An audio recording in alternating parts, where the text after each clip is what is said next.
Mr. Secretary, welcome back to Meet the Press. Good morning, Chuck. Look, before I start on this, there's been a horrific execution-style shooting down in Texas. Authorities are now certain there's a manhunt right now for somebody who's armed and dangerous. I know you've been monitoring this. DHS is monitoring this. What can you tell us about the alleged suspect, Francisco Oropeza? Chuck, it's a horrific crime, and I can assure you and the American people that law enforcement will deliver accountability. The case is an active one under investigation, so I really can't comment further. There is some question about his citizenship. He supposedly had I guess they referred to it as a consulate card from Mexico, meaning he was here legally, but perhaps he had overstayed? So, Chuck, I won't comment on it because it is an active case. The tragedy that occurred is, you described it correctly, just absolutely horrific. Our hearts go to the victims, the victims' families, those children, right. And we'll deliver accountability. Do we know what federal authorities are involved in this right now, besides FBI and the local authorities? Is DHS, is your team involved, Border Patrol at all? So we are monitoring the situation very carefully, but the FBI is the lead federal investigative agency and, of course, working with the locals there. Let me move to the announcement and what's coming in life after 42. There is already reports in Brownsville, Texas right now. Shelters are overwhelmed. The cities of Chicago and New York are already overwhelmed. What's May 12th going to look like if we're already overwhelmed before the expiration of Title 42? A few things, Chuck. First of all, this is a really tough challenge and has been, as we all recognize, for years and years. We are seeing a level of migration, not just at our southern border, but throughout the hemisphere that is unprecedented. It is, I think, the greatest migration in our hemisphere since World War II. The president on day one delivered a solution. He delivered immigration reform legislation that we had hoped Congress would act on swiftly. They haven't. Within the constraints of a broken immigration system, we are doing so much. Our approach is to build lawful pathways, cut out the ruthless smugglers, deliver lawful pathways so people can access humanitarian relief without having to take the dangerous journey from their home countries. And at the same time, if they arrive at our southern border, in between ports of entry, we will deliver consequences. All right, I want to go through some specific scenarios. So an unaccompanied minor under 18 that comes to our southern border on May 12th, what happens? We follow the law. And the law provides that we take custody of that child, and we have 72 hours within which to transfer that child, that unaccompanied child, to the Department of Health and Human Services. Then it is for the Department of Health and Human Services, HHS, to identify a relative, a sponsor in the United States to whom they can transfer care of that child. Do you accept the idea that that is all considered a loophole to get into the country? Chuck, we have to take a look at the humanitarian issue here. These are parents that are suffering such desperation, whether it's by reason of an authoritarian regime, tremendous violence, acute poverty, persecution, that they are so desperate that they send their children to the southern border alone. The law provides for humanitarian relief for these children, and we enforce that law. All right, when a family comes to the border, if they've not done any of this pre-filing, if they've not filed for an asylum claim beforehand, they come to the border on May 12th, what happens to a family with children under the age of 18? So we will exercise our enforcement authorities in a traditional immigration context. Remember, Title 42 is a public health authority, not an immigration authority, that was delivered in response to the COVID-19 pandemic. When that ends on May 11th, we will use our immigration authorities under Title 8 of the United States Code. That family will be placed in immigration enforcement proceedings, removal proceedings. They will make a claim. If they make a claim for relief, we will adjudicate that claim for relief swiftly. If they define swiftly? So it could be days or weeks. It is not going to be months. Because we've seen that in New York, migrants are getting court dates in 2033. How does that happen?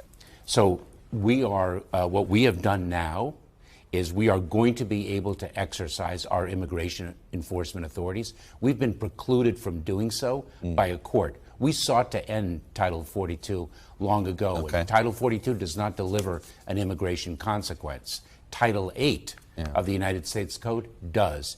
If an individual is removed under Title 8, they will encounter an at least 5-year bar on readmission to the United States.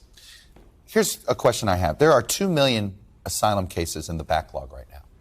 What happens to new asylum claims on May 12th? Do they get put in line behind these 2 million cases? Do they get, this is why the quick adjudication, I get it in theory. How is it going to work in practice when we're sitting on 2 million case backlog? So we're going to focus on recent border crossers. But the point, the fundamental point is we have more than 2 million cases in an immigration backlog that has been building year over year over year. What a powerful example of a completely broken immigration system. We have got to fix it. We need legislative reform. What is I've gone to this before. I know there's a comprehensive aspect that we need, but just for border enforcement and the migration, you need more money for what? You want more processing centers in country? Do you want to, besides Colombia and Guatemala, do you want to open up centers in Honduras? Could you even open up a center in Venezuela, or do you trust that government to allow us to do that?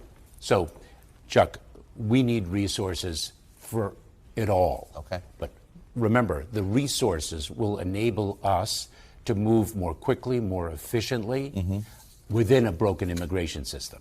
So I just want to be clear that we are working within significant constraints. We need people, we need technology, we need facilities, we need transportation resources, all of the elements of addressing the needs of a large population of people arriving irregularly at our southern border. What's the definition of secure border to you? It is, in the context in which we are working, it is maximizing the resources that we have available to us to deliver the most effective results. And something that is overlooked, that I speak about frequently, is the fact that our apprehension rates at our southern border are consistent with the apprehension rates in the prior administration. And why is that?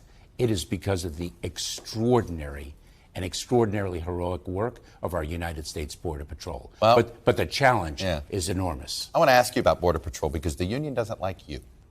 And they make it pretty clear on social media this month and last month, the month before. These are all from Border Patrol, the Border Patrol union on you. The chickens are going to come home to roost because of what he's done. They call you a national disgrace. Remove Mayorkas was their most recent tweet. How can you lead a group of people whose union wants you out of office? Chuck, I'm incredibly proud to work with the United States Border Patrol. I have supported them vigorously since my first day in office. I will continue to do so, a tremendous source of pride. And I will tell you this. What do you think the disconnect is? Do you think this is media perception? Why do you think there is this a political disconnect? Is this a red-blue divide, just simply that you're in a Democratic administration? What do you believe it is? Chuck, I'm focused on mission. That's what I'm focused on. I look at their needs. I try to fulfill their needs. We go to Congress and seek support. You know, this is the first administration since 2011 that has plussed up the Border Patrol with more agents. Our request of Congress for fiscal year 2024 is another 350 Border Patrol agents. That hasn't happened for over 12 years. Let's talk about the fentanyl issue. The biggest impediment in dealing with the fentanyl issue, is it Americans' addiction? Is it the Mexican government's inability or, frankly, passe relationship with the cartels? Or is it the fact that China so easily exports these materials? What's the toughest aspect of this? Chuck, it's a matter of supply and it's a matter of demand. No different than the scourge of drugs that has afflicted this country for decades. But I will tell you something, because I was a federal prosecutor for 12 years. I prosecuted cocaine trafficking cases, methamphetamine, black tar heroin. We haven't seen anything like fentanyl. It's toxicity. These cartels are peddling in death and destruction. But we have to stop the flow of fentanyl, and we also have to address the demand. You know, in the 80s, we covertly worked with the Colombian government to deal with these cartels in Colombia, and we had success. Is it time to deal? I mean, I know some people are calling for more direct military confrontation with these cartels or to call them terrorist organizations. But is it time for a strategy that is similar to what we did with the Colombian cartels in the 80s? So a couple things. Number one, we are taking it to the cartels and with unprecedented strength and focus. And there's a misperception that Mexico is not a good partner in our fight against. Is that government fentanyl. an ally or not? They don't act like an ally these days. They are an ally, and we have a very close partnership with them. Then how come they don't help on this fentanyl stuff? They seem to just allay this. That is a misconception. I will tell you that we have transnational criminal investigative units. Our Homeland Security investigations personnel are in Mexico. AMLO denies it, though. AMLO himself denies it in public that somehow they're having anything to do with fentanyl trafficking. Chuck, I can't speak to his public statements. I can speak to what happens on the ground operationally, and we work very closely with our Mexican partners. You know, that fentanyl, though, you know, the precursor chemicals, the equipment used to manufacture it, much of it originates in China, and we've got to stop that flow. And what is a good way to do that? So, of course, our relationship with China is not very positive. We are working with our Mexican authorities. We are working with our partners internationally to put pressure on China, to interdict the flow, to identify the transport companies, to cut off the finances, to hold individuals and companies accountable. I want to ask you, you're in cabinet meetings. There's a lot of questions about President Biden and his ability to serve in a second term. You see him up close, face to face. What say you? Is he up for a second term? Oh, Chuck, 100%. Incredibly sharp, incredibly probing, incredible command of the details, probing on the details, asking tough questions. Absolutely. I'm incredibly proud to serve in his administration. I am incredibly proud of the work that we have done across the board. You have full confidence he can serve a second term? 100%. Secretary Mayorkas, big task ahead of you. We will be back in touch to see how it's going. Thank you, Chuck. Look forward to it. Thank you. Thanks for watching our YouTube channel. Follow today's top stories and breaking news by downloading the NBC News app.